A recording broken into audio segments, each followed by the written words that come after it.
Hello मित्रांनो, नमस्कार. मी दीपालीच mini ब्लॉगमध्ये तुमचं स्वागत आहे. तर मित्रांनो, आम्ही एकादश निमित्त स्वामी समर्थाच्या केंद्रामध्ये गेलो. तर बघा तुम्ही, स्वामींचं केंद्र छत्रपती संभाजीनगरमध्येच आहे आणि खूप छान प्रसन्न वाटतं तिथं गेल्याच्या नंतर. तर मित्रांनो, आम्ही स्वामींच्या केंद्रामध्ये गेलो आणि विदिशा खूप छान खेळत होती तिथे. मग मम्मी आल्या, मग आम्ही थोडंसं बसलो आणि विदिशा त्यांच्याकडे खूप मस्ती करत होती. मग आम्ही आतमध्ये गेलो, दर्शन वगैरे केलं. एकादश निमित्त उपवास असल्यामुळे तिथं ना केळीचा प्रसाद होता. मग आम्हाला पण केळीचा प्रसाद दिला त्यांनी. मग आम्ही विदिशाला थोडंसं खाऊ घातलं, तर विदिशाला त्याची टेस्ट आवडली नाही, तर तिने बघा कसं तोंड केलं.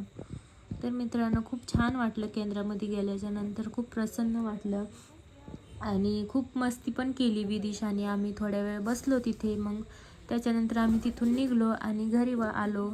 तर तुम्हाला व्हिडिओ कसा वाटला कमेंटमध्ये सांगा आणि केंद्रही कसं वाटलं ते पण कमेंटमध्ये सांगा आणि मला लाईक करा, सबस्क्राईब करा, सपोर्ट करा. बाय बाय मित्रांनो, भेटूया उद्याच्या मिनी ब्लॉगमध्ये.